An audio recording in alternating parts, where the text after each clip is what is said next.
It's February 15th. I have been trapped in an elevator.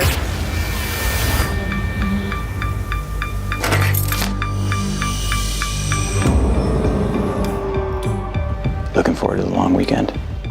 Valentine's Day and President's Day? How often do you get that? It's like the perfect storm, right? Did we just stop?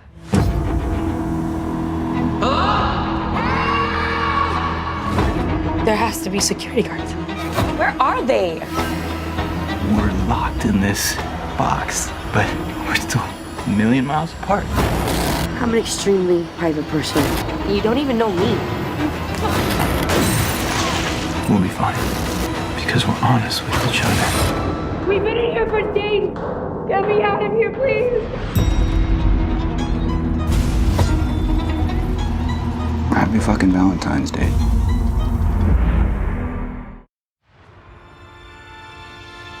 In a world where podcasts reign supreme, two friends dare to ask, do you even movie? Hosted by filmmaker Henrique Couto and movie aficionado David D. Neuer.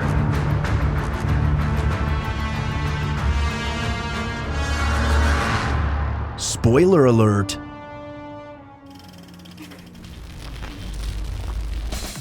It's the life I chose. If you hum that shit on the show, I swear to gold, you will live to regret it. I mean, there's worse movie themes I could hum, but that's not a great one. Are there? I think so. Name 6. Let's see. 5 seconds. Okay. 4. Jaws 3. 3. Jaws 3's theme is not great. Hum me a bar.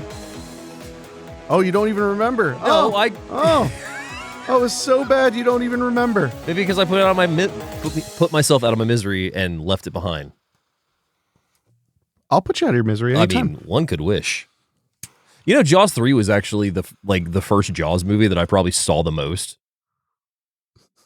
I'm not even kidding. Like, all I'm saying is, let that statement roll around in your brain a little bit. Like let it pass through your palm like a pair of Benoit balls. Jaws 3 is the Jaws film that I saw the most, like, out of all the Jaws films, like, early on in my life, because my buddy and I taped it off of Movieplex back in the day. I think the reason that comes off as a weird way of saying it is because I would just say it's the one I watched the most.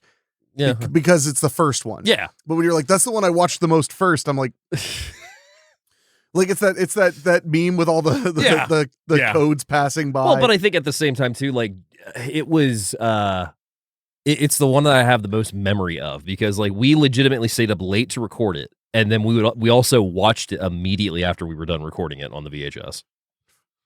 My most watched Jaws movie, first most watched Jaws movie, was Jaws: The Revenge. That makes sense. I had a recording of it off of, I think, HBO or Cinemax, and the scene. I mean, I know I've been well documented. Oh yes, in my belief that Jaws: The Revenge is the most entertaining Jaws film. You've made me come full circle on it, which I never expected in my life to happen. Which is what the shark would have done if it had survived the Bahamas. It would have had a full circle the whole planet to get back to Jersey. Yeah. No, but Jaws: The Revenge, it's just sheer pound for pound. It has so much amusing stuff in it, even when it makes no sense. It had way more Jaws in it than I remembered. Like, there's way more shark action in that movie than I originally remembered. Well, whereas, it like, takes place in the Bahamas. Jaws 3 has probably the least amount. Yeah. No, I would agree with that. Because you have the first attack of the guy at the gate. You've got the second attack with the two in the rowboat that are trying to, like, I guess, steal coral from SeaWorld, if I remember correctly. Something. They're trying to steal the kid from Walking Dead. From not that guy. Damn it, Coral. Not that Coral. You got the one death that is the woman in the wading pool. No, she just gets bit. So actually, I think there's only like 3 or 4 deaths in that movie. Help me out though. If you get bit by a Jaws, do you become a Jaws? I think that would only be viable option at that point. I know that if you get bit by a Dracula, you become a Dracula. That's how towns end up overrun, just like 15, 20 Draculas just running amok. Do you think, though, with our current CGI, that somebody could go back and fix Jaws 3? You mean like the 3D Yes. or the literal effects? I mean the effects, both. I mean, you could absolutely. I mean, like, do you think it would be better, or considering- does it just need to stay where it's at? I mean, there is a saying in Broadway: "Don't fuck with a winner." Yeah. So yes, you could fix it. No, I would love to actually. Now that I have a new 3D projector and new 3D glasses, I would love to revisit it. I would too. And see if the 3D works better because it Yeah. worked really It badly. Gave a headache. I remember It you gave telling me me a that. horrible headache, and it was so sad too because I was so amped. Because in my opinion, any bad old movie in 3D is a lot of fun. Oh yeah. Unless it's what is it? Dial M for Murder with one shot. Yeah, that was an interesting choice. Yeah. There was almost no payoff with 3D, but also this new 3D setup I have is much brighter. Yeah. It's not as hard to watch in general, so it's a little bit more comfortable. Also, one thing I thought was smart was the glasses. I was like, man, they're so small. They barely cover my whole glasses. And then when I went to check my phone, I was like, oh shit, it's like bifocal, so I could actually see look down. the remote. That's awesome. Oh, no, that's what it was. I was looking for the remote control. That's cool. So, because in the old ones, I would always be like, trying to look at where the play button No, was you or put whatever. the old glasses you had, you put them on and like you didn't see anything else except that screen. Which, I mean, I don't hate that. No, but, I mean that was awesome. But no, like I completely came around on Amityville 3D after I finally saw it in 3D. I've only seen it the one time and it was on TV, so I didn't even get the full 3D effect, obviously. Imagine. Crazy. I mean, I'll show it to you anytime you want. Oh, yeah. Amityville 3D is one of those where the effects, I'm not saying they don't elevate the story, they don't elevate that stuff, but they really are like, it really amps up the fun of the film. We need to just binge your Amityville physical media because now that you have like legitimate copies, we could do another marathon. You never did the full No, Amityville. No, I never. that is a hell of a marathon to run. I mean, that is.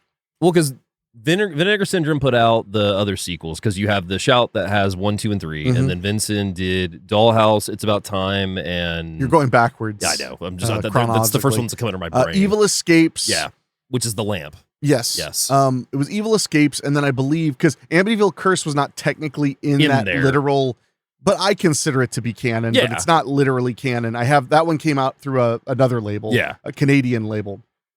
So you had Evil Escapes, and then I think you went for, and then Curse. Then It's About Time, and then Next Generation or New Generation rather. Yeah, and then Dollhouse. I think that's the order of the original run. Yeah. And then you get the remake and then you get some other stuff too. That could be a fun day.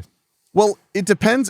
First, it's like any good challenge. We need to establish the rules that we're participating in. That is fair. So like, are we doing just the original run as if we'd went to a tape to like rent tapes of every Amityville movie? Or are we also watching the remake and beyond? I think we can sans the remake. I don't think we need to. So you just want to go with like basically Amityville horror movies up until like 1998? Yeah.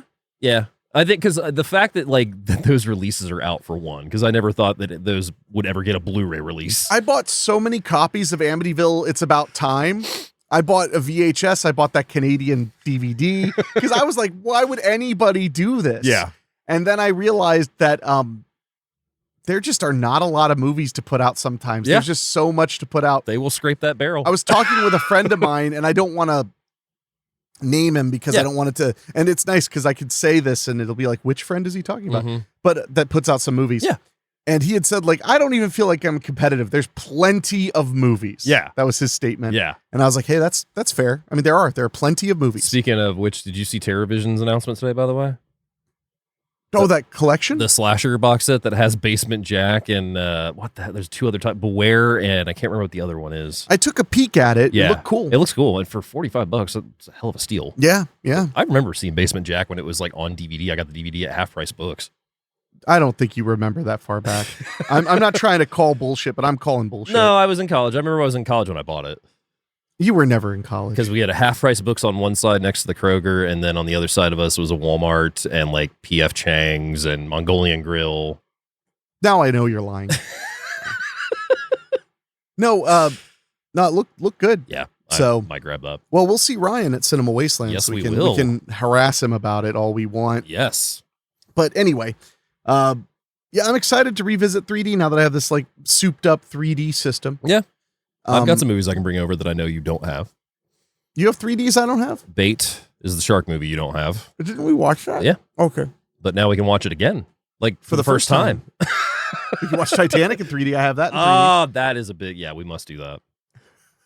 I've got Piranha 3 Double D. Of course. Because there was a period in there where Best Buy was carrying them and they were the cheapest ones to get were the 3D copies. Yeah. Damn, I have one more. What is it? No one could ever know. Sorry. Yeah, actually, I mean, I know I have Jaws 3, but that doesn't count. Oh, no. Great. Oh, House of Wax. Oh, but yeah. I think you did get that because that's wicked out of print now. I'm pretty sure I grabbed that. Yeah. I have a movie I've been meaning to watch for forever called Mask 3D. It's that one. Yeah. It's supposed to be psychedelic like an art film. as hell. Yeah. So one of these days I'll watch that. Man, to close this conversation, I just want Slugs in 3D. I feel like that would be like. Was it shot in 3D? No. Oh. But think of all the times that slugs come at you on screen. I mean, whatever gets you off, Dave. Like, I got nothing on that. Like, whatever makes you happy. I'm just thinking of the times that, like, I mean, yeah, you've made my mind dirty now from it, but I'm thinking of movies that things come out at you, or come at the screen at you, and right. Now you've made it worse. So I think that's the perfect place to cap this conversation. I mean, we could delve into clowns if you want. I don't have a fetish for them, but okay. What do you call it then? I don't have anything for them. Yeah. No? No. You don't have a balloon for them to tie? Mm-mm. Eh? That sounds painful. Oh, yeah, it is. Yeah, it's the best part. Things we do for love, huh? Well, and speaking of, I Don't Love You. Yeah, that's fair. That was the segue. Oh, okay. No. Tonight we're talking about a movie that I feel like has probably been criminally underviewed. Mm-hmm. And that is a movie. What year was that? Was this 2019? 2019's Down. Yes. Which was part of the Blumhouse Into the Dark series on Hulu. Which launched in 2018 with its first one in October. Right, which makes sense. That was The Body. The Body. Yeah, yes. which was I remember really liking. The Body holds up because actually, call back to the show, Cold Pursuit, when we did that episode a few weeks back, the main bad guy, Tom Bateman, he plays the assassin in The Body. Right. And for those who aren't familiar, The Body is about an assassin that is trying to dispose of a recent hit that he's done. But it just so happens that it also took place on Halloween night, so he has to cross all these places in the city and goes through all these Halloween parties, and people think it's part of a costume. Yeah, which is really clever. Oh, yeah. Well, so we'll do a rundown every week because this whole month we're doing episodes of Into the Dark. We're marching into the dark. Did I come up with that? No, I did. Thank God. Sitting next to you in the theater when we were watching, I think it was Presents, actually. Oh, yeah, I remember going, shh. But we discovered that I think I found it on Hulu, or I saw like an announcement about it. Puka was the first one we watched. Together. Yes. No, what happened was I found The Body Yeah. because of my constantly hunting for Halloween stuff. films. Yeah. And then I realized it was part of a series. Mhm. So what Into the Dark is not your traditional horror anthology. Mm-mm. There's no host, there's no common thread other than they're produced by Blumhouse, which was at that time especially becoming just a total powerhouse. Oh, yeah. And it's a new one every month. And while not always, often they are tied to that month, usually by a holiday. Mostly season 1 on a review. Looking at season 1, they had a lot of holiday ties. Season 2, they kind of went a little more loose with them. Well, but you'd get a Thanksgiving, you'd get a Christmas, you'd get a Halloween. Yeah. But then from there, they but they also would do things like, if it was in the summertime, it would be summertime at least, So they were playing with it. But it makes sense because, like, you could do 4th of July again and again. Yeah. Or you could do Labor Day again and again. But maybe one is enough, as opposed to like Christmas where it's like there's so much material. Thanksgiving, there's so much material. With 4th of July, Uncle Sam already exists. You can't top perfection. I'm sorry. I mean, that you're done. I mean, Bill Lustig did it. We can go home. I still don't have Uncle that 4K, Sam. and I need to get it. I got the 4K. Yeah, you got it. Oh, yeah, we watched it. I'm a man. I think we watched it, and then Joe Bob hosted it like the next week or something. Yeah, that sounds right. Yeah. So I was really into this, and I roped you into it. Yeah. And we would every month we would make it our Became job a thing, yeah. that Tuesday when we were hanging out, we would watch the new episode of Into the Dark. Yep. It went for 2 years. Yeah. which is 24 feature films. Yeah, we didn't miss a single one of them. Like we watched them like within the first like couple days of premiere, if not generally. on premiere day. Because I think they came out on Friday, so I think we Yeah. pretty much always watched them on that Tuesday, sometimes on the weekend. Yeah. Back when you liked hanging out with me. Would you stop? So, but they were so much fun, and even the bad ones were still good enough because you had something fresh to watch every month. Yeah. That had one of the things I think it had going for it very much was it was generally newer voices. Yeah. In show business, with the occasional sprinkled in celebrity celebrity voice. Cameo, Well, yeah. But they would always be somebody who like deserved. Barbara like- Crampton, I think it pops up in one if I'm not mistaken. Well, I'm talking about the makers though. Oh yeah. yeah. Okay, No, behind- the actors. No, it was Yeah. a lot of celebs here and there. But I mean, Yeah. like Pilgrim Mhm. had John Gallagher. Yes. You know, so like there would be a lot of new directors, but also a few of those genre directors that you were like, hey, I hadn't seen them in a hot minute. John Gallagher did Feast, which I think he'll be most famous for because that's really great movie. And there's only one. There's only one Feast movie.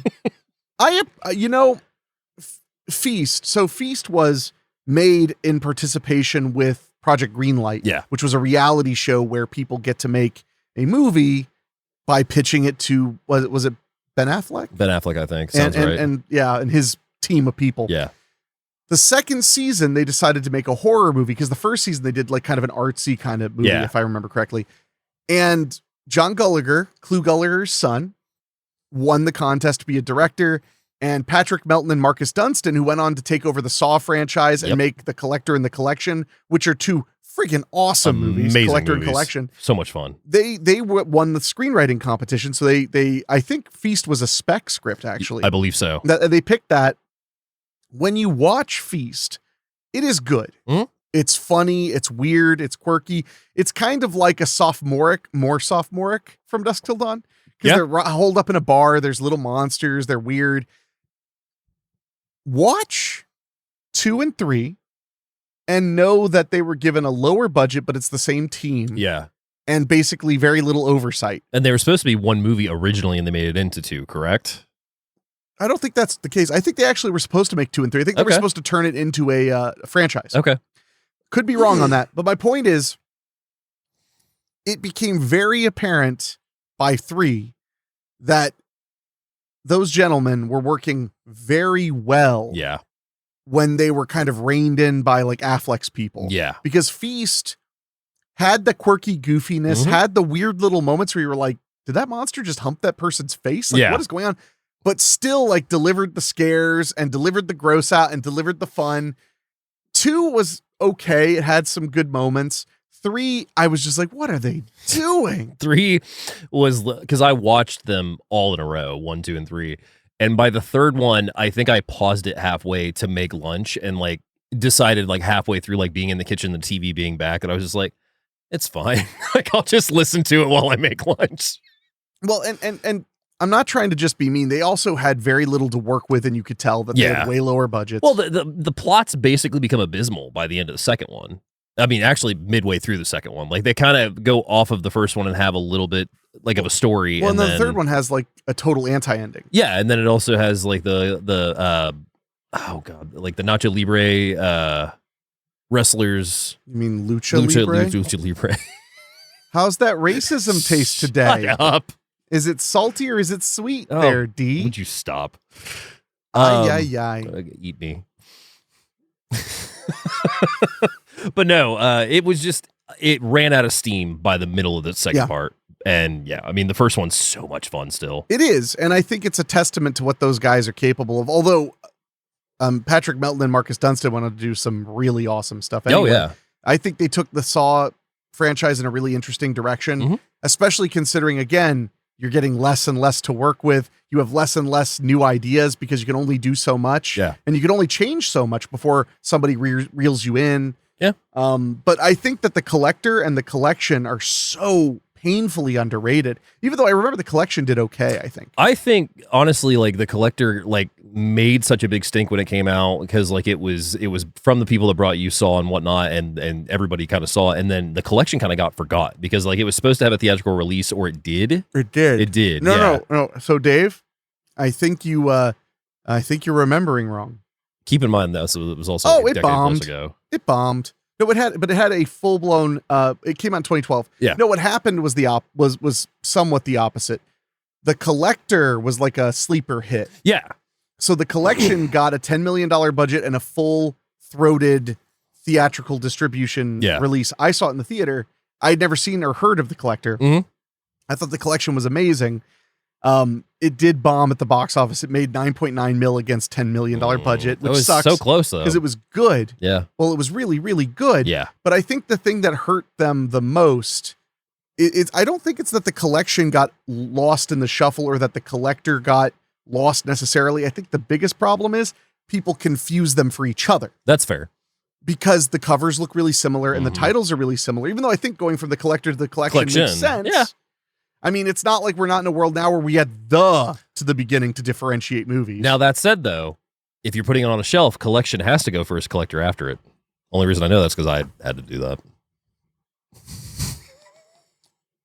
And yet you didn't while I was out of town. Hateful little thing. I'll get to your goddamn movies. Calm down. This guy. So, but no, Collection's a great one. Yeah. Highly recommend watching that. So anyway, my point is, Blumhouse was at that time really shoring up their television department because the movies were not made by Blumhouse. They were made by Blumhouse TV. Yeah. Was Purge series out by this point? It was coming out. Yeah. Okay. Like, I think they were in their second season then. Yeah. If I remember, or maybe they just wrapped it up. And that was their big television property. Yeah. But the thing is, Blumhouse has put they always had their fingers in a lot of pies. They've done, I mean, like if you go on Max and Netflix, there are true crime shows made by Blumhouse Television. Yeah.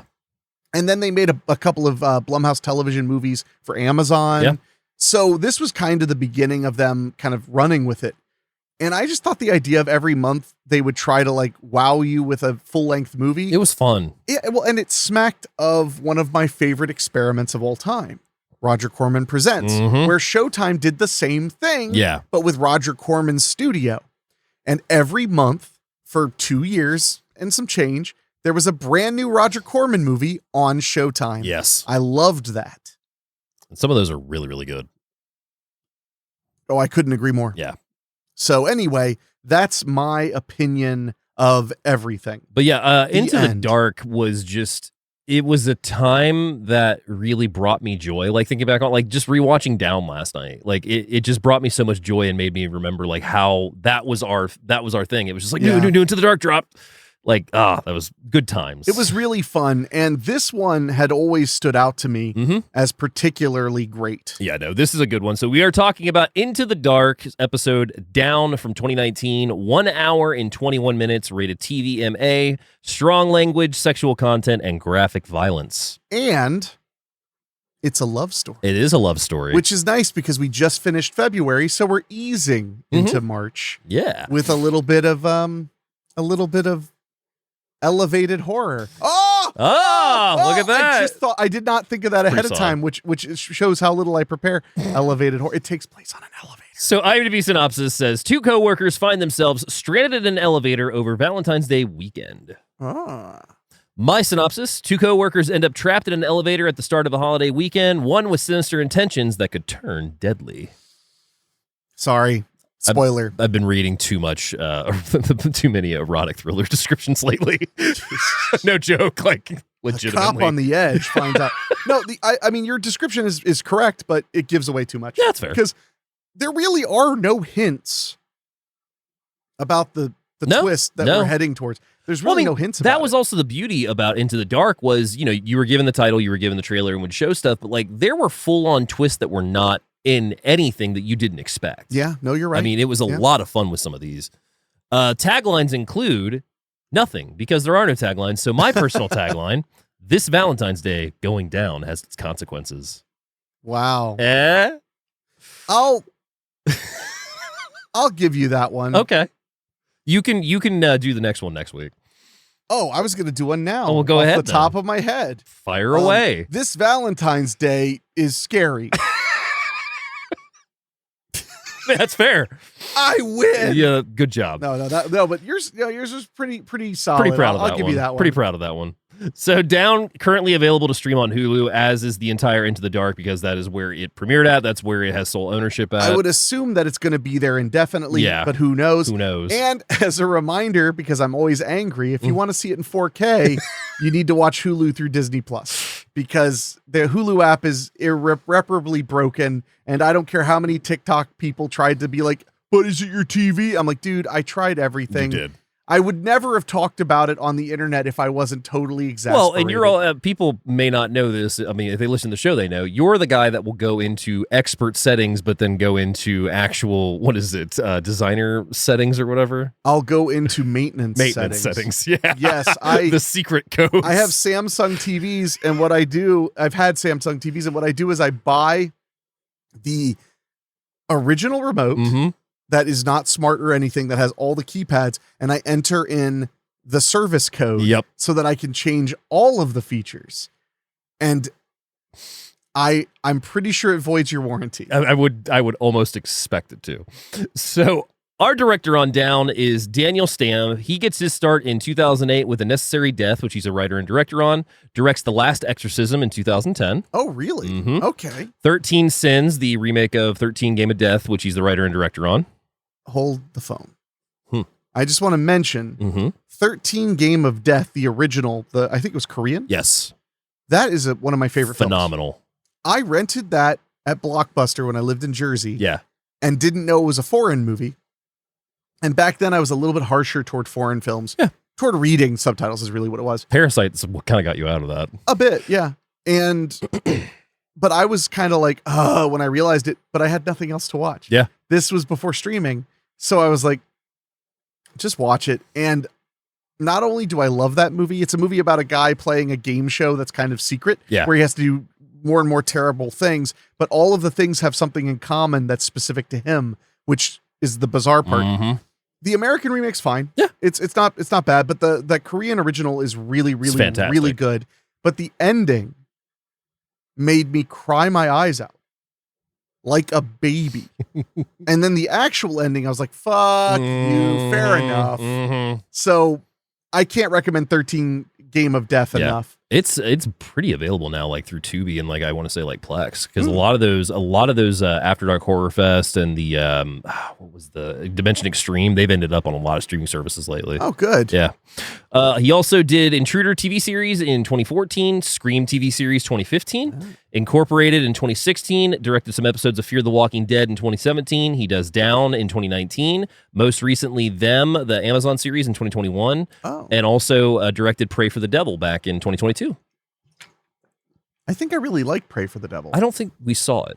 At least I know I didn't see it. I don't know if you did. That's the one where the nun comes to the place and the patients are just like, we've been waiting on you. Oh, I love it. Yeah. Yeah, no, that's a good one. I didn't see that one. I need you to. wouldn't. Shut up. Pathetic. Writer on the project is Kent Kubina, who writes Down in 2019. Mm-hmm. Mostly known as a producer, though, he produced Turistas in 2006. Oh, okay. Black Xmas 2006. Lost Boys The Thirst in 2010. Oh. Gods of Egypt 2016, 24 Hours to Live in 2017, Hotel Mumbai, Into the Dark, Emily the Criminal, Harry and Meghan, and most recently The Greatest Night of Pop, the Netflix documentary in 2024. Well, I need you to know you done fucked up. Mm-hmm. Because now I need to take a second, because you mentioned Black Xmas 2006. Yes. I was, I think, as much as any millennial, gobsmacked by Michelle Trachtenberg's sudden passing. Yeah. Or at least by our perspective as the public sudden. Yeah. Because we didn't know her. And I've seen a lot of things posted. And I understand why people are posting things. I don't know if the latest thing I heard was there'll be no autopsy because their family's Jewish. Yeah. And they don't believe in that kind of thing. Yeah. And there's no suspecting of foul play. No, she had a liver transplant. Well, but my point is, but that has not been proven as the cause of death. And there were a lot of speculations that she was on drugs or something, which I get why people jump. And I'm not saying she wasn't, I don't know, but I get why people would jump to that. She was a child star. Yeah. They are traditionally very troubled people. And that's awful. Yeah. But it could be explained by her having liver failure, all of her problems with her being thin, being sickly. I saw a post where somebody said, like, it's ridiculous of the family to do that and not give answers. And it's like, answers to who? that's my point too. Yeah. Yeah. Is you have nothing to do with this. Yeah. We are allowed to mourn the loss, but we are not allowed to attend the funeral. No. That is the way, but I'm just saying, like, that's my figurative way of putting it. Yeah, Like, I get it. We can mourn, but we're not invited to the funeral. Well, it's just like, unfortunately, Gene Hackman passed yesterday suddenly. And suddenly at 95, I say. But, you know, there's a lot of speculation around that right now, too. Like, literally on the way here, my mom was on the phone with me and she was like, oh, well, I think this, and this. And, like, was going into, like, all this stuff about, you know, they hadn't heard from him in a while. And I was like, Mom, they're people. Actors are people. They're going to have their secrets. And we're not going to know everything. Keep your secrets. All right, keep your secrets. But yeah, we're not going to know everything. They're people just like us. They have lives. No, there are betters. My point being, you know, give time to respect for the families. I mean, yeah, we can still love their art and appreciate their art and everything, but like we don't have to delve into every single detail. True.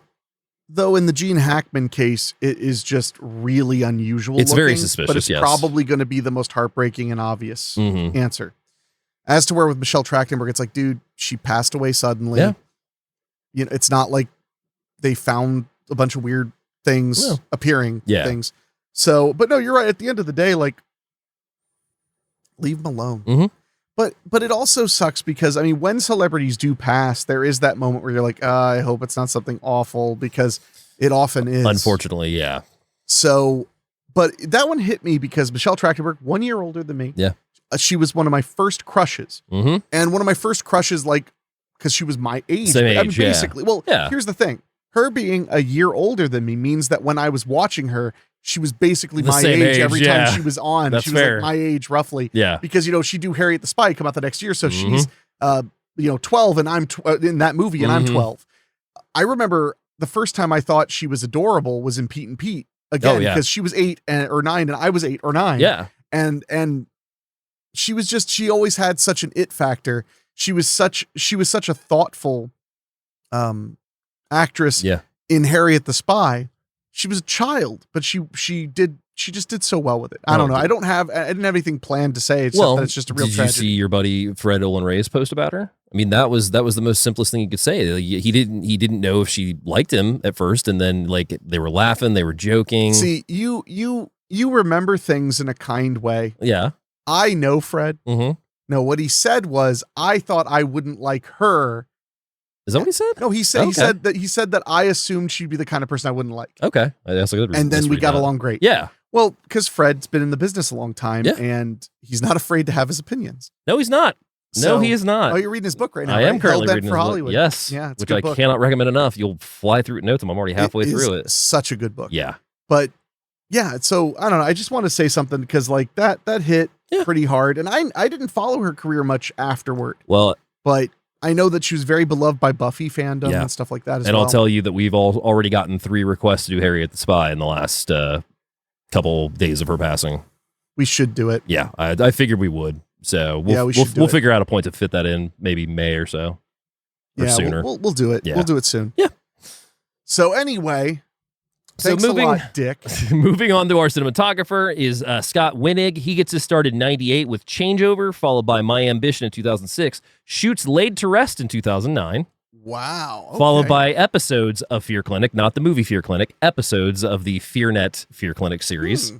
Then he goes to shoot The Monkey's Paw in 2013, Animal 2014, Aftermath, The Wrong Boyfriend, Tales of Halloween in 2015. Oh, nice. Goes on to shoot Liv and Maddie, Director's Cut in 2016. He shot the Penn Jillette movie. He Mhm. was the DP. Yeah. Oh, that's wild. Then goes on to shoot 12 Deadly Days, The Last Movie Star in 2017, so he worked with Rifkin. Yeah, he must have been in Riff's space. The Last Movie Star is excellent. So good. Very underrated. Exhume in 2017, Extremity 2018, Into the Dark in 2018, Doom Patrol series, Fear of the Walking Dead, and most recently in 2023, The Witcher.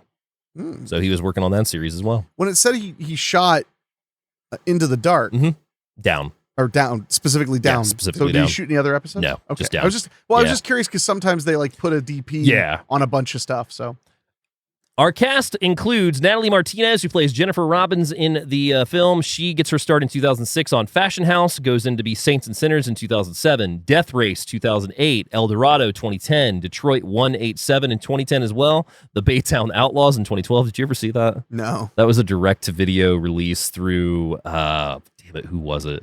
It was like a shoot-off of Anchor Bay, but I can't remember, but it was like Billy Bob Thornton biker movie, but like he's only in it for like a couple scenes.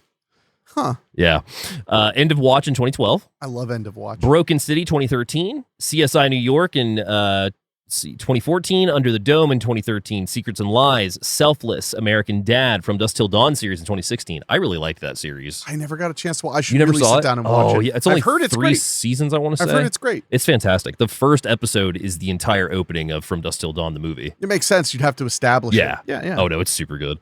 Keep Watching in 2017. Down 2019. Does Ugly Dolls in 2019. The Twilight Zone reboot in 2019. The Fugitive. The Stand. Reminiscence. Ordinary Joe. Wendell and Wild. And most recently, Bad Monkey, the Vince Vaughn series in 2024. Our other actor on it is Matt Lauria, who plays Guy, or John Deakins in the real name. Actor starting in 2006 with 30 Rock, Law & Order, Criminal Intent in 2008, Lipstick Jungle, The Forgotten, Friday Night Lights, Burn Notice, CSI, Person of Interest, Parenthood TV series in 2012. Oh, of course.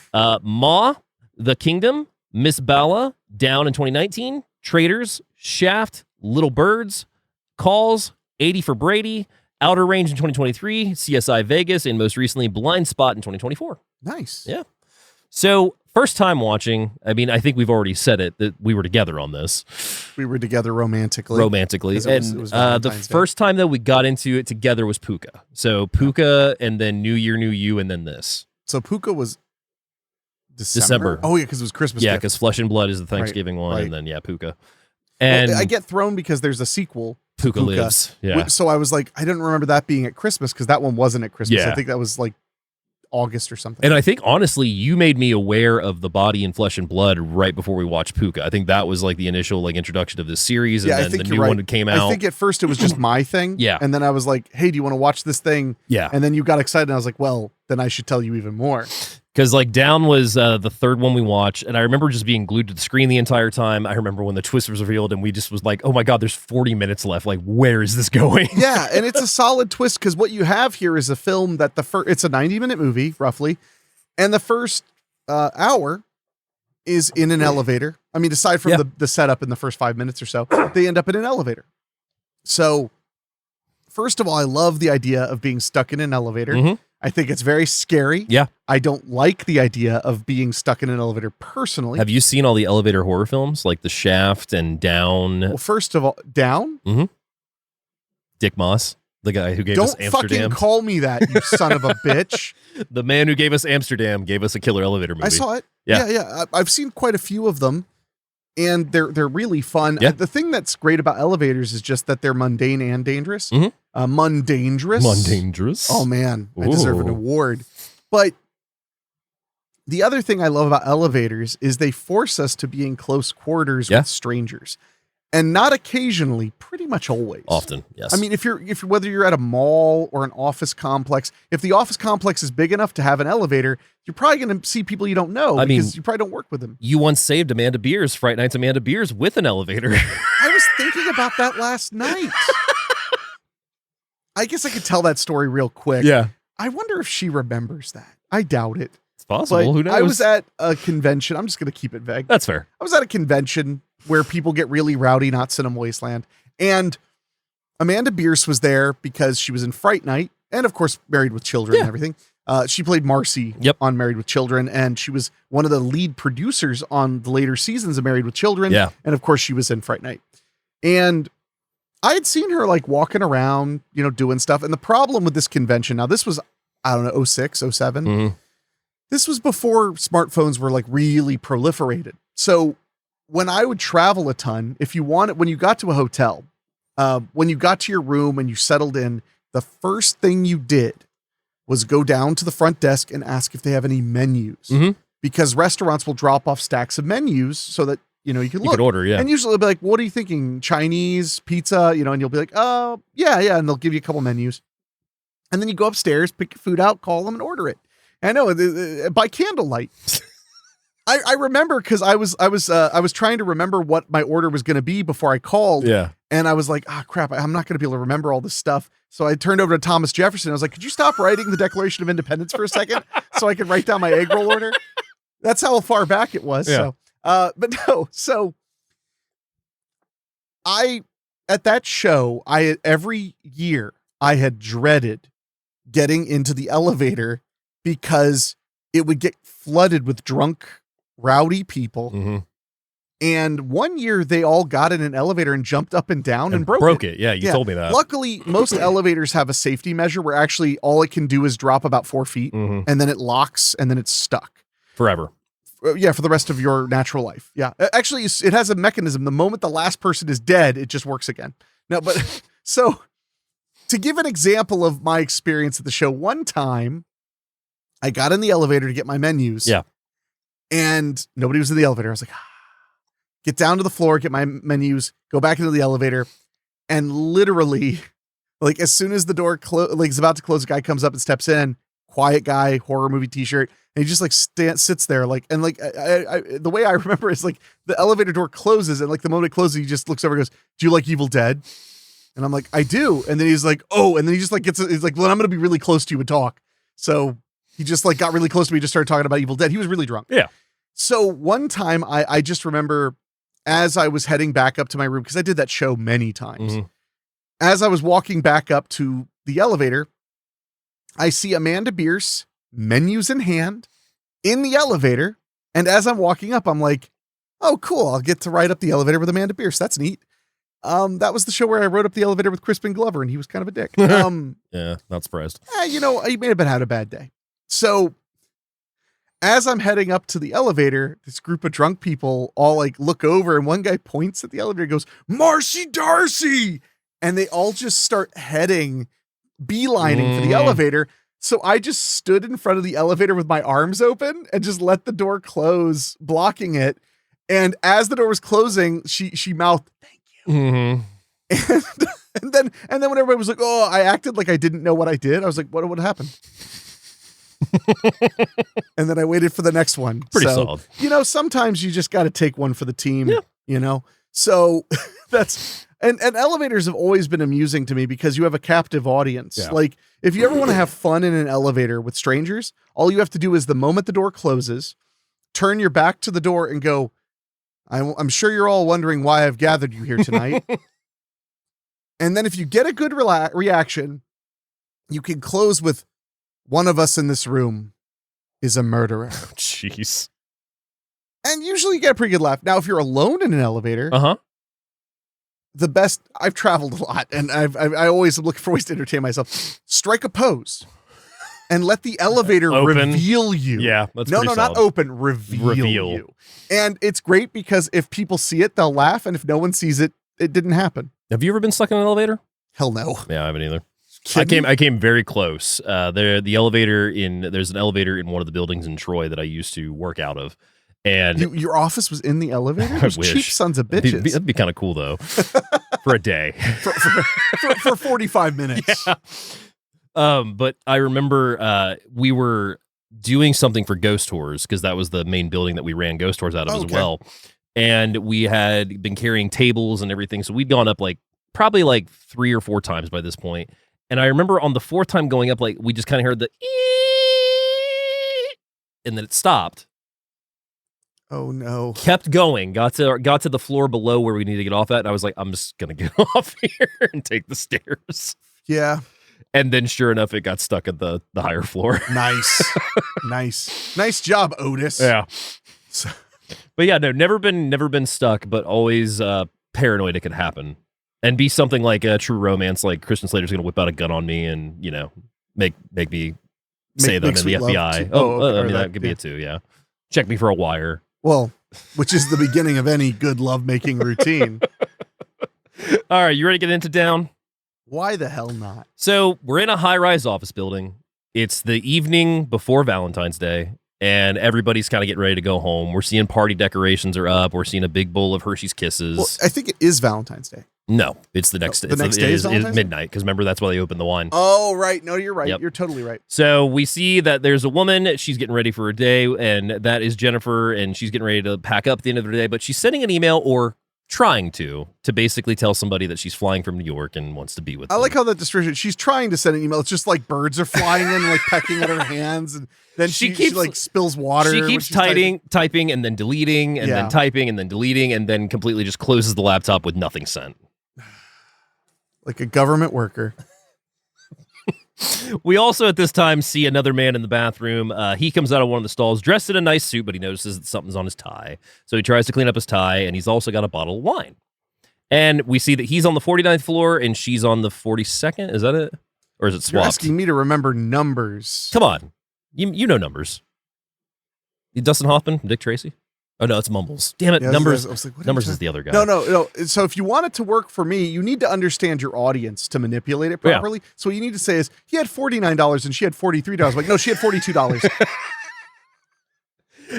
One's higher, one's lower. There. Correct. Happy? Never have been, never will be. So he's on the lower tier. She gets on the elevator and he gets on, and they don't shoot up conversation first. They're just riding the elevator hoping to leave, basically. And then the elevator suddenly stops. Yeah. And there's just that look between them of like, because they had barely said a word to each other. They make a little small talk. At the end of the night, they're just trying to get the hell out of there. Yeah. So it stops, and it's seemingly due to a thunderstorm that's going on outside. So we think that, that there's no power. She finds out there's no cell signal, and then they start putting together that could be a while. They're stuck in there. Yeah, they're both like, well, there's got to be a security guard on, right? But they also mention that, if I remember correctly, it's a 3-day weekend because President's Day is Monday. Yeah. So they could be in there for nearly 4 days. A good while. So at first they start hitting it off, like they start making small talk. We find out that he's an accountant on another floor and she has been in the building for a while, but he claims that he's never seen her before. Like this is the first time he's running into her. Right. I wonder if that's true. I just want to say,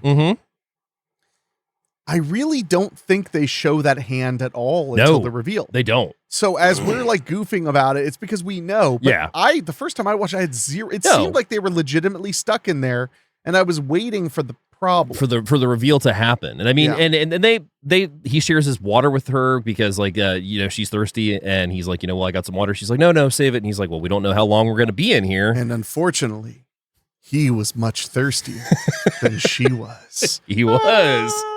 So finally, he shares his water with her. She's grateful for it because they talk about opening the bottle of wine, and they even have corkscrews. Both of them have corkscrews on them. That's a cute moment where they realize they have that in common, that they just keep corkscrews. It's so nice when two alcoholics can meet. It's like my buddy who had sandals that had a bottle opener on the bottom of them, and I was like, you're doing good. I kind of want those. You are those. That's not true. I'm at least like Crocs with a bottle opener. Okay, that's bitchin'. I mean, that just means you like Jarritos. Like that's, if I had Crocs with a bottle opener on the bottom, there'd be a little thing under that said for Jarritos use only. I feel like Vans with a bottle opener, it's not a bottle opener, it just pops the tab off Monsters. And it can let you punch a hole in drywall. Now I'm like thinking of an entire shoe line like Converse would have. But no, yeah, they have a really sweet scene where they both reveal they have corkscrews, except I like hers a little bit more because hers has that keychain pop out that like basically makes it like a weapon. Yeah, well, his is much more like Swiss Army knife. It's tiny and it makes more sense that you would have it on without being an alky. Hers looks a little bit more like she's like, I've tried the rest, but I need the best for when I don't know I'm going to be drinking wine. So they start passing the hours, and they decide to play some games. Like there's one point they roll up like a piece of cardboard, and they're shooting the Hershey Kiss wrappers into it. Yeah. They're getting to know each other. At one point, they even start sketching each other. They start doing caricatures, except Jennifer's is like really funny and like almost insulting. Because it's like, she even says, I'm not trying to, I hope, sorry. He's chugging the wine. He's got devil horns. He's got wings and just looks like a creature. And he like really sketched a beautiful picture of her. Yeah, he drew her like one of his French girls. Yeah, and she even like takes it and is like taking a picture of it because she's like, when I get power back, this is going to be my profile picture. It's a really sweet scene. It is. Well, and it's not like the level of rom-com fake out of like Hard Eyes, or I would say even more so Sliver. Yule Log 2. Oh yeah. So it's not like that level of fake out, but we definitely are thinking like, okay, these two are having like a meet cute, and what's going to happen next, we don't quite know. Yeah. And I mean, obviously, you're wondering like, is the terror going to come from within or from without? I do wish they had had a little more red herrings. I do like the fact though that like that just we have those two and we see that the building is empty. We're cutting to security cameras. We're seeing the cameras in the elevator. We're seeing the empty parking garage. I like that isolation tone of it, especially with the storm outside. Yeah, no, I agree. Part of me wishes that they kind of teased that like maybe someone, a janitor, was in the building. Yeah, like just to kind of make us look from without instead of within. I guess is this a dumb question? Yes. And you can tell me if it is.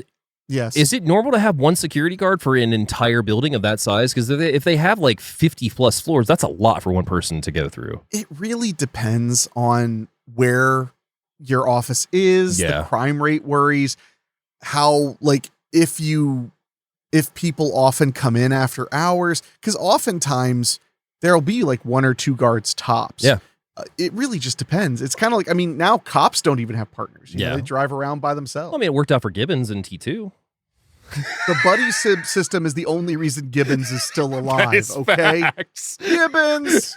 Gosh. But it's funny too, because like, that security, like that was always going to go bad. Yeah. Oh yeah. They didn't realize that they should have asked. I always thought that was an interesting thing. That like as good as they were at what they were at the Terminator and Sarah Connor and John Connor breaking into Cyberdyne. I always thought it was funny that they didn't think to go, is there another guard on staff? Yeah. But maybe that's just telling us that like generally there are just one. Because that's the other thing too, is like I've had friends who were guards and a lot of the job is just sitting in one place. Yeah. On a lot of these. I mean, but again, it's like the worse an area you're in, the more you'll have to do patrols, or the more things you have to steal. Because that's the other thing. Office building, it's not like it's a warehouse full of maple syrup. Yeah. I just watched the sticky on Amazon, so I'm thinking about that. There's a great part where it's the fictional account of the great Canadian maple syrup heist. There's a great part where the guy who's helping them, who doesn't know anything about maple syrup, he gets them like this big tanker truck.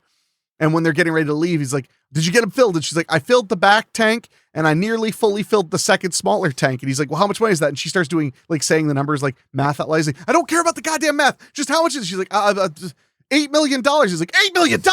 He thought she was going to say like 600 grand. Yeah. She's like, this stuff's worth a lot of money. Yeah. Anyway, but no, yeah. If you have like products to protect or things that are worth stealing, as opposed to like an office complex, I mean, who's after your fax machine? Yeah. Except for somebody who's been wronged by it. I was going to say office space. that or the On the Line, that movie with Mel Gibson where that guy was stealing office supplies. Or was he? No, but that's a so good movie. There could have been only one. There definitely would never be none. Yeah. No, I mean, you'd have to have somebody. That was the one thing, because like I was even thinking with P2, it was just like, there's only one basically for that entire big building. He wasn't a guard of the building. He was the parking garage right. He's guard. the parking garage guy. Yeah, only. and there should be no more than one person. Usually, the way those garages, you'd only need one, because all you're doing is keeping the riffraff out. Yeah, and again, like they're only going to come in there to break into cars. Yeah, and there's a big sign that says we're not responsible for lost or stolen items. That it is. They do have one. Yeah, so so it makes sense in P2 that he's the only guy there because, well, it was Christmas and he volunteered. That too, yeah. And think about it. I mean, you've worked jobs. Think about it. How quick, if the creepy, nebbish other employee at your job was like, I'll take Christmas. How quick are you out that fucking door? Yeah, that's fair. That's You're fair. like, have fun, kill whoever you want. All I know is I'm getting drunk at 7 p.m. and watching Christmas Story. I actually think he shouldn't have gotten the gun.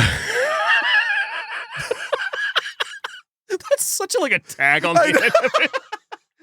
Like I don't watch it like everyone else. I think it was a bad idea. That does bring me to the point. I love that fucking meme of that guy that's at the bathroom that's pissing in the urinal, and there's just like a wall of them, and then there's that guy that comes over and stands right next to him. And the one I saw a couple nights ago was, I think Die Hard's the best Christmas movie ever.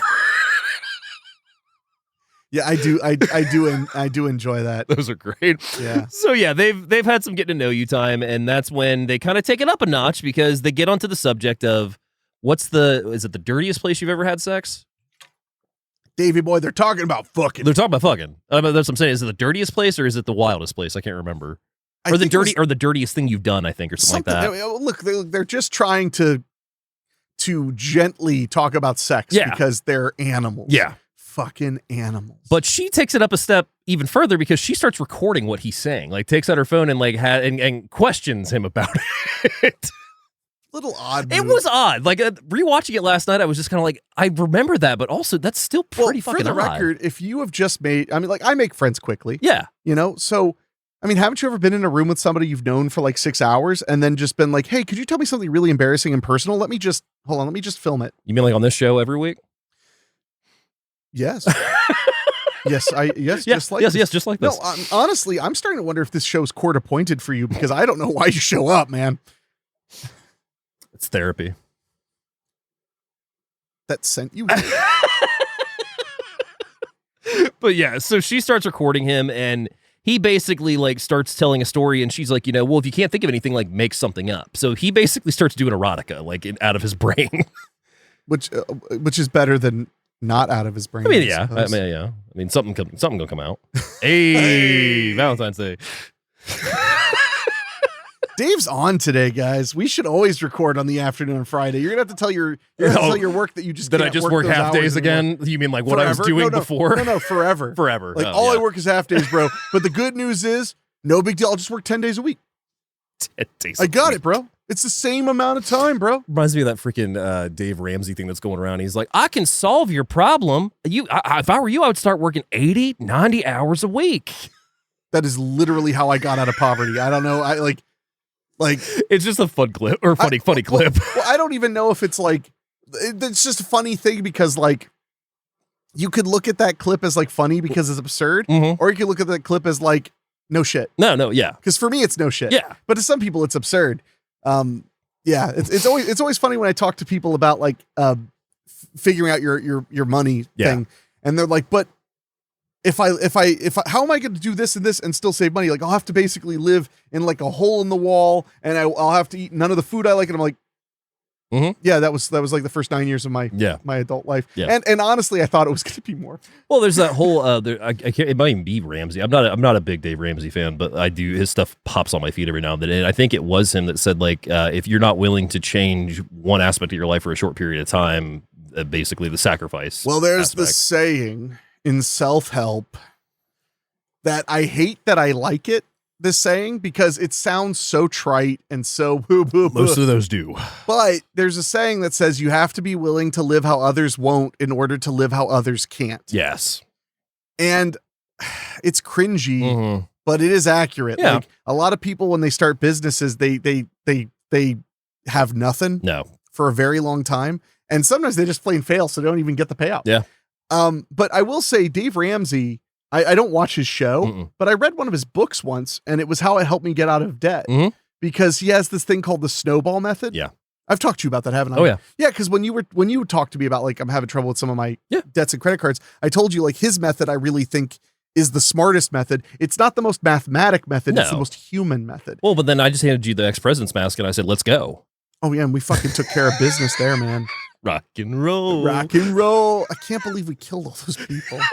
Like you thought it was just going to be the one, but that's the irony of being a bank robber is you're like, okay, if one guy gets hurt, it's okay. And then it's like 15. Like that's how quick it happens. I can't remember where, if it was either on Letterboxd or IMDb the other day, but I read a review on Point Break and it was along the lines of that whole thing of Goodfellas where it's just like, this is a movie that just kind of glamorizes bank. I'm like, did you watch the ending?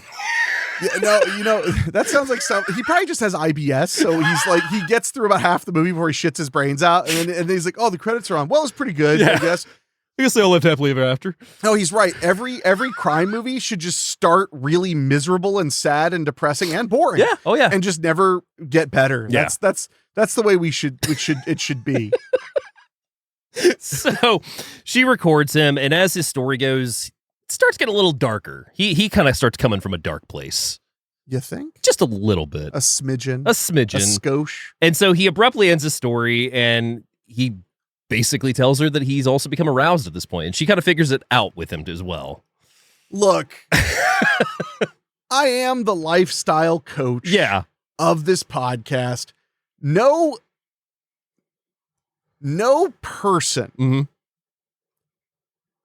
is going to sit in a room with only you and be like, let's talk about sex. And then be like, what the fuck are you turned on? That's just bullshit. No, like, I'm not saying that meant she wanted to like sleep with him, but but she was like feeling a little. Well, she's the one that coaxed it out of him. Well, but I'm just saying, like, they were drinking wine together. Yeah. They're stuck in this place. Yeah. He's a good looking guy. She's a good looking girl. You feel a little loose. It's like, that's like a nice way to kind of test those waters a little bit. They've also kept a pretty respective tone so far, because she also reveals that like she had an ex and by this point, and also I think he's basically said that he's had past relationships but hasn't really gone into it much. Yeah, he said that he just doesn't have a lot of luck. Well, Yeah. that's one of the things they bond over is like they're both kind of sad saps. Yeah. Hope, like both of them, ironically, they're very alike because they both have a hopeful Valentine's romance. Yeah. That they're hoping will work out the way they want. And by this point, they've uncapped the wine. She's missed her flight, and they've accepted that they don't know at this point when they're getting out. Yeah. So they are just basically trying to pass the time. So he goes to ask Jennifer if he can kiss her, and she ends up kissing him. They end up having sex in the elevator, and then afterwards, he is getting dressed. She's getting dressed, and he's kind of like, well, what happens next?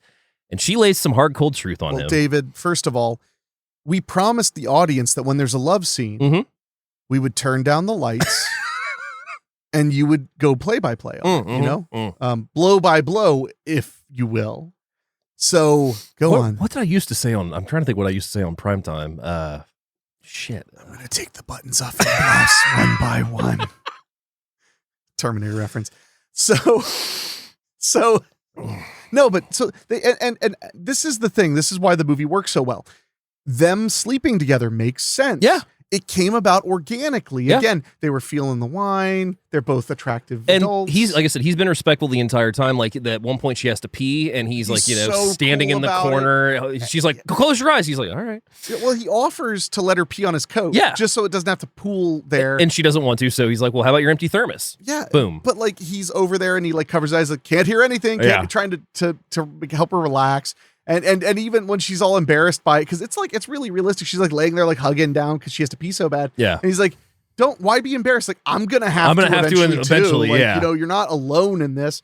So I think that them having sex made perfect sense. Yeah, it absolutely does. Because they were flirting a little bit. They're both perfectly attractive individuals. What a great story of how I met your mother. You don't talk about my mother. No. You better pray she doesn't see that. She'll find you. You know what they say? You can take the girl out of Hazard, Kentucky, but you can't take the Hazard, Kentucky out of the girl. No. I love your mom. No, I love her too. I would hope, right? But no, you're right. And that's kind of what I like though, is it didn't feel forced. No. It didn't feel like pointless. Yeah. I felt like, because again, this is a TV movie and often TV movies are kind of shallow. I thought that they set it up really well. No, the progress is really good. The timing's really good. Yeah. And I mean, like I said, we're getting ready to reveal it. Once we get to the twist, there's still 40 minutes left. Yeah. So, I mean, we've had this great time to get to know our characters, and now shit is going off. Well, and I got annoyed because we were looking at the Roger Ebert, Ebert.com review of the movie, and they had said like it's another one of these like you have sex and it goes bad things. And I was like, okay, first of all, shut up. Second of all, like, you should be careful with who you sleep with. Yeah. David. Damn. Okay. No. No, but you should though. And that's kind of the point though, is that we have this setting that makes perfect sense. Oh yeah. I never once when I was watching it thought, gee, why are they just banging it out already? No, it makes sense. They're both really sweet. Yeah. And the situation is that whole like lonely hearts end up together kind of thing. I liked it. Well, and he's given far more vulnerability so far than she has too. I mean, like he's really opened up. So we think. Definitely. So basically Jennifer tells him that, she could fall in love with another person. And on the other hand, Guy tells her that the encounter was merely casual. And it's just like, now we've got a problem because he really is like, well, I thought, we'd be together after this. And wouldn't this make a cool story? And and at first he's being a little chill. Yeah. Like he's just mostly mortified that she's like, and he's like, well, no, but that wasn't nothing. Yeah. We like slept together. And she's like, yeah, but like, I think didn't she say that it like made her realize that she wants to go for she her still ex? has feelings for her ex. Yeah, it made her realize that. And Yeah. it's like, that sucks. But it's also a really great example of like what happens when you can't escape your one night stand. Yeah. Well, but then Guy's holding all the cards at this point because she basically says, you're a nice guy, but I still have feelings for my ex, and we'll always still have this, because like he even says like, are you just gonna act like this didn't happen? She's like, well, of course it happened. She should have been like, I love you like a brother. He'd be like, we just had sex. He'd be like a stepbrother. Pornhub sound here. They're both stuck. Hey. So he gets frustrated, and we start to see the rejection build a little bit more, and then he suddenly reveals something. A lot of somethings, one of which that he is not a guy who works in the building on the 49th floor. He's the security guard for the building. The one who would be in the office. And also, he's had a key this entire time, and while she was distracted, when she got on the elevator, he stopped it while she wasn't looking. Because why would you? Why would you be observing the other person as they hit their number or whatever? Yeah. So he stopped the elevator. He reveals that he is the security guard for the building, and also that he is the only worker right now because the two others, he relieved them. Yeah. Gave them the option to take the night off. So he's the only one in the building. He had sex with them. So naturally, he turns the elevator on, and he's like, I'm sorry. And she just goes off. She's like, you're going to be fucking arrested. Like, I'm going to have the end of you. And he's like, I can't have that. Stops it. She charges him, goes to kick at him. He picks her up, and she breaks the key off in the freaking. So now they're ignition. actually stuck. Yeah. And this brings about the next part that I really like. Yeah. Because they tried early on to escape, and it just wasn't happening. Yeah. And because this is a big, we forgot to mention, this is a hefty elevator. This is a very nice building. I would say it's at least like 10 by 10 probably. Or close to it. Yeah. Because 10 by 10 is pretty huge. Yeah. I think it might be like 8 by 10 because it felt like it was a little wider than it was. It's probably like from here to there of this room where we're in right now. That's almost exactly 8 by 10 actually. Yeah. I think that's about the size, yeah. But like, kids, don't tell the person who is like friendly telling you they're a friggin' creep. Yeah. Don't tell them you're going to throw them under the bus. No. Be casual. Be cool. Everybody be cool. Everybody be cool. Just, okay. And then what you do is when you are in your car, you drive straight to the police station. Yeah. Like, that was a big mistake on her part. Yeah. Like going off on him. She should have just been like, I gotta go. It's tough. You would want to pretend to not be happy about it. Mm-hmm. You'd be like, whatever, like, I get it. And then get out of there and then call the fucking police. So she breaks the key off. They are officially completely stuck. No one's going to be in the building till Tuesday. He does not expect anybody to come through. And by this point, he's like, fuck, now my plan's all screwed up too. And now they are legitimately stuck together. Well, his plans aren't screwed. He wanted to spend the whole weekend with it. That's fair. So the elevator is stopped. There's no key working for it. And, she has also been knocked out at this point because when he picked her up, like he knocked her out. And so she comes to, and he's just sitting in the corner looking at the wall and like just starts talking to her, which I always thought was creepy. Oh, it's so creepy. And they do such a great job because remember, up until this point, they've basically been just in this elevator. Yeah. And it works great. And by this point, he also reveals that this is not just a coincidence. He's been stalking her for months. Like he shows security camera footage, pictures of her, and has even said like, and you've seen me, you've looked at me and have not acknowledged me. And I tried to talk to you time and time again, every single day, 100 times, like goes on about how like, you're not giving me the time of day. This was the only option I had. Yeah. Cause she's even like, I'm sorry I never noticed you. And he completely sees through what she's saying. Yeah. Yeah. It's so friggin' uncomfortable. Yeah. And this movie works great. But it's about to get crazy. It's about to get crazy. Yeah. So he decides that, they've tried everything so far except the last thing, which is to go through the ceiling. So he takes off, I think, is it his shoe or her shoe?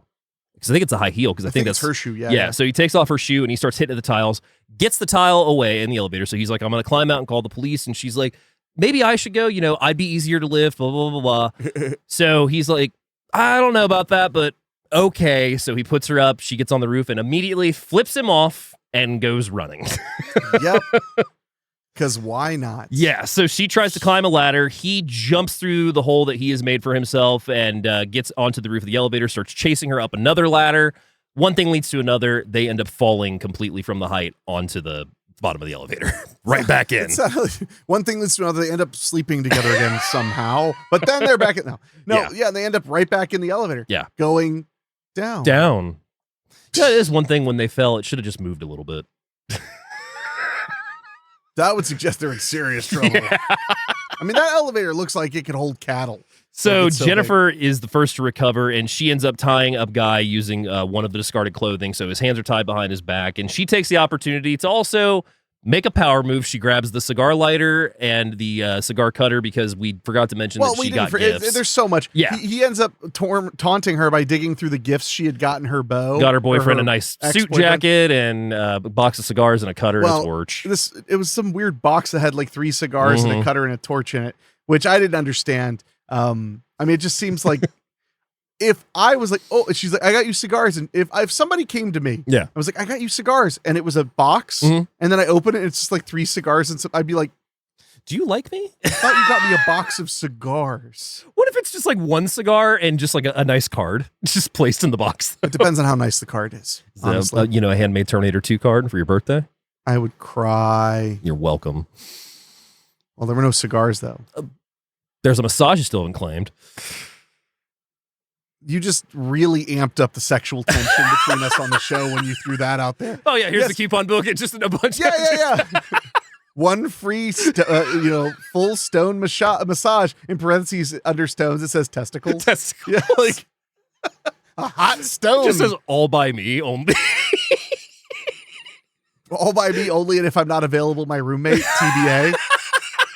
Or TBD, to be determined who my roommate is, but he'll have to run me down. So she holds up the cigar cutter and the torch, and basically you get the impression that she's going to be hacking his dick off. Yeah, the cigar cutter is a scissor style cutter, and it sure looks like it would not be out of place at a bris. This is very true. That's where you circumcise a baby. So I love this too because since this is a TV movie, we have the fade to blacks. So that's my favorite is him. No darkness. Yeah. No, it's so much fun. So when we come back, we find that he's basically like laying in the fetal position, and she has decided to get her phone out once more, and she's like, my name is Jennifer. I've been stuck in this elevator because by this point it's like 2 days, I think. Nearly, yeah, something like that. And so she turns the camera on him, has him confess that he's not a security guard, what his real name is, which is John Deakins. It's not Guy. And just a bunch of other things basically incriminating. But one thing, you'll love this. So Cam was getting ready for work last night when I was watching Oh, your roommate who might have to rub me down. Regardless. Yeah. Yes. I mean, I don't want to disregard that. Oh, that's fair. But yeah. So he was like, that actually wouldn't be held up in court because it's under duress. Except that it's all true. That's what I said. And he's like, well, technicality, blah, blah, blah. No, the video would not be admissible in court, but the fact that he is not who he said he is and who he really is, that part could hold up. Yeah, that's the tricky thing. They couldn't probably show that to the jury, but they could use it to help investigate. Yeah. So that is when we see that she's got everything recorded on her phone now. He's John Deakins. He used to be a successful white-collar worker, and then tells her that the sexual encounter he claims to have made up earlier was actually true. So the dark side that came out, that was from experience. Yay. So only in reality, his passenger was accidentally killed when his car ran off of a ravine.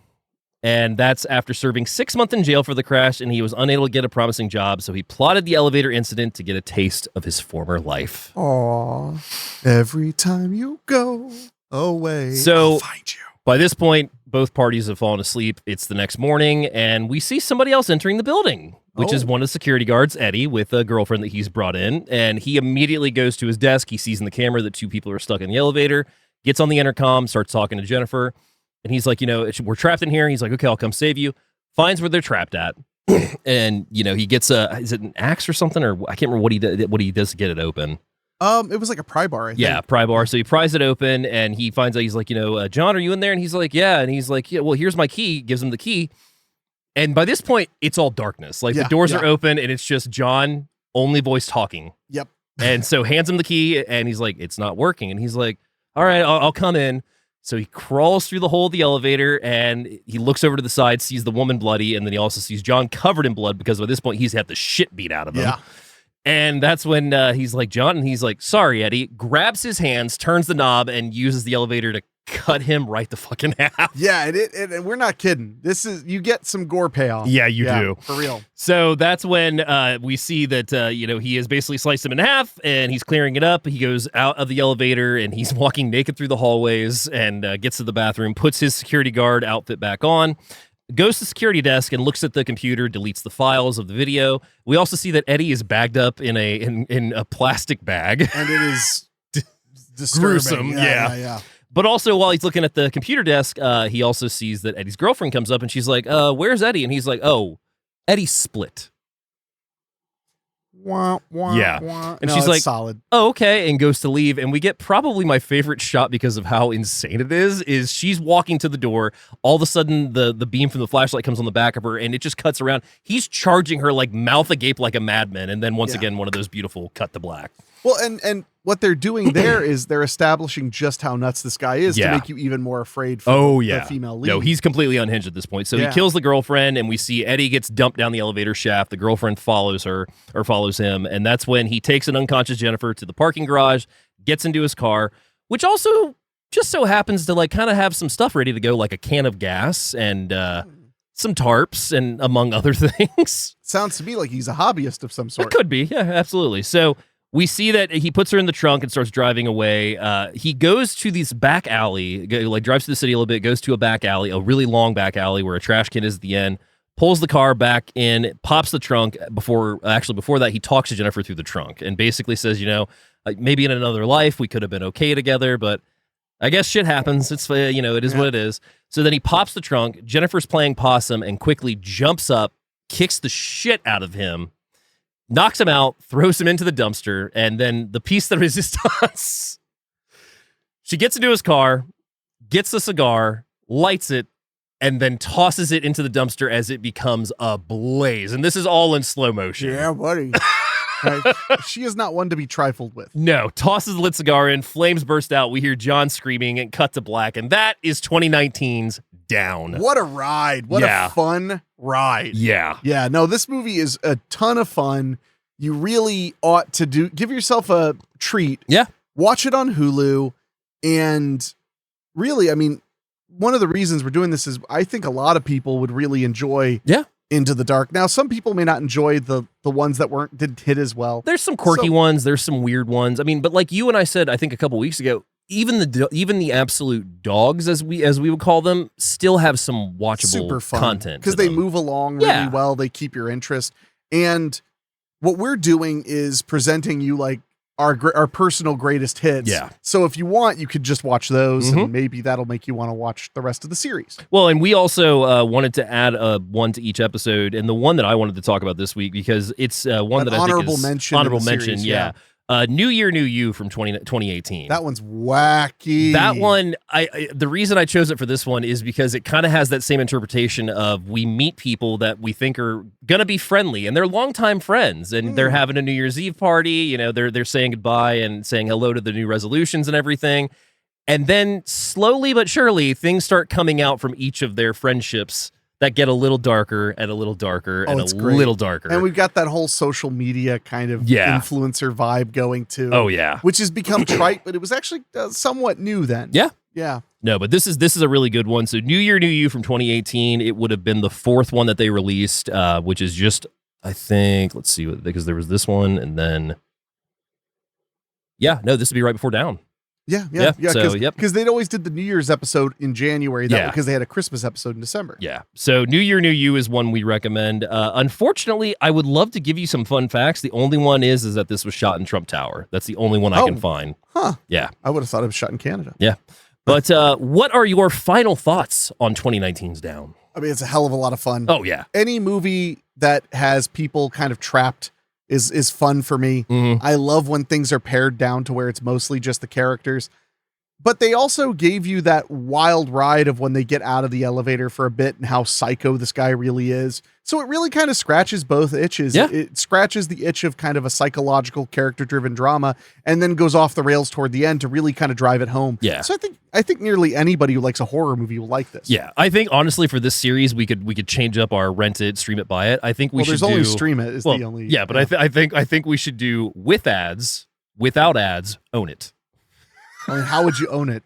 That's just the best that we can get. Fuck you, okay? Oh, wow. You guys see how he treats me? This is how I'm treated over here. But yeah, I couldn't agree more. I think this is one of the best. It's actually one of the top rated ones on IMDb too, as well. I didn't know that. But it's a lot of fun. It has a great twist that we've spoiled now, naturally. Well, sure, of course. But no, it's a lot of fun. You got some great performances in it, and the ending is just absolutely crazy. Because like that was the one thing that I'll say is like I was getting the P2 vibes this second watch, and I was like, oh no, this goes absolutely insane. Unlike P2 does. Yeah, it's not as subdued and subtle as P2. So yeah, I think it is a strong recommend from both of us. And going with recommends, we always like to recommend a couple films towards the end of the show. My first one this week, no surprise, P2 from 2007, which is currently available on Tubi, nice, Fossum, Freevee, Plex, and Pluto. Nice. Yeah. It's businesswoman is pursued by a psychopath after being locked in a parking garage on Christmas Eve. That movie will come to the show at some point, I'm sure. I'm positive of that. And then the second one, I don't know if you've seen it or not. Do you remember back in the early 2010s when Fangoria did the Fangoria Presents line of the movies that were coming out at that point? Yeah, of course. So one that really stuck with me is 2012's Inhuman Resources. I might have seen that. It's currently available on Freevee, Plex, Prime, and Tubi. It says 6 captive office workers are literally chained to their desk by a deranged former regional manager, Thomas Redman. He assigns his human resources the impossible task of proving his innocence or suffering gruesome consequences. Oh, that sounds... I think I might have seen that when it came out. It's a solid one. It sounds really familiar. It's one of the first 2 that were released because there was Axed, which was about the guy that takes his family to the country, boils their phones, and basically decides that he's going to kill them all. Yes. And then Inhuman Resources was the second one. And Inhuman Resources is a blast. It's got a great twist at the end as well. Nice. So what's your recommendation for this week? It's a little obvious, but I really think it's perfect for this because it's a classic, more modern elevator thing. So it's 2010's Devil. I was waiting. I love Devil. Yeah. I screamed when a certain moment happened in Devil. It is a thriller. It's got supernatural elements. A group of people are trapped in an elevator, and the devil is mysteriously among them. The whole thing is trying to figure out who the devil is. Yeah. In the elevator. And you've got all kinds of people. That was right after The Happening? Maybe right. Like, yeah, probably. Yeah, because right I think M. Night Shyamalan was one of the writers. Yeah, because Lady in the Water, The Happening, and I think it was Devil was like not one of the comebacks, but like one of the ones that people took note of again, I think. I think so. Devil was definitely, I remember people talking about it positively. Yeah. And I just it really stuck out to me. No, it's a good one. It's really fun. Is it available anywhere? I didn't look. Rent it on Amazon. Ah, damn. So another, and I'll throw them out again. The other killer elevator movies, if you haven't seen them, there is The Lift by Dick Moss. There is Down by Dick Moss, which is a remake of The Lift. Right. And then there's The Shaft, which is the most famous one, I think. Yeah, that one. Samuel Jackson, the remake. Tired of these motherfucking evil elevators. Okay, so I don't know if we have any emails. Well, you should check. But I want to remind you guys, you can email us at doyouevenmoviepod@gmail.com, and none of you have. Oh, so well, go to hell. All right then. But you can email us at doyouevenmoviepod@gmail.com or go to doyouevenmovie.com. Yes. We love to hear from you guys. You can if you're watching this on YouTube, you can leave a comment. You can make sure you're subscribed if you're watching on YouTube. If you're listening to us as a podcast, please consider leaving us a rating. Yeah. We would really appreciate it. And let us know what your favorite Into the Dark is if you actually watch the show. I would love to know because I didn't really talk to anybody about it. I would love to know just if any of our audience watched Into the Dark, even if you didn't like it. I know our buddy Rob did because we talked to Rob about it a couple times as we watched them. But like, I don't really think I've talked about. I've recommended this one a lot, especially this and Pilgrim are the 2 that I recommend. Pilgrim is a wild treat. Pilgrim is a blast, which may be coming this November. We'll see. Yeah, it's probably gonna happen. So would you like to know what we are diving into next week? You mean what darkness we're marching into? What darkness we're marching into, indeed, and that is going to be 2019's All That We Destroy. This one is a mind fuck. Yes, and bleak and enjoyable, and also has what is that actor's name? I love him in Judge Reinhold. Every time it's Judge Reinhold, Correct. I swear. Until it is. Damn it, I can't remember his name. Anyway, we'll talk about him next week. Great job, baby. My computer froze, that's why. And remember, all the films we're talking about this month are all on Hulu. Yes. So if you have a free trial you can grab, or you want to just get like the lowest cost plan, Yeah. it'd be a good opportunity to watch these and expand your horror oeuvre. And I will say, for expanding as well, there was also a limited series that wound up on Prime, if I remember correctly, that was Welcome to Blumhouse, which the first one they did, The Lie, was really good. So The Lie was excellent. Haven't seen too many of those, but those The Lie, varied I the recommend. most. Those Yeah. varied a lot. Some Yeah. of them were unbelievably good, and then there were other ones. There were other ones. And then the rest. And the rest. So I guess that's all for this week on Do You Even Movie? I Yes, hope sir. everybody is well. I look forward to seeing everybody next time. And in passing, you, David. And I'll, even though it's already happened, appreciate everybody who joined us for our live stream. Yes. We, I'm sure, had a great time. We're recording this the day before it, so whoops. Yeah. And so doyouevenmovie.com for everything, but otherwise we will see you Next down. Tuesday. Oh, not Dead Down Tuesday? You're not my friend anymore. That's fair. I'm taking away all the power I ever gave you. What?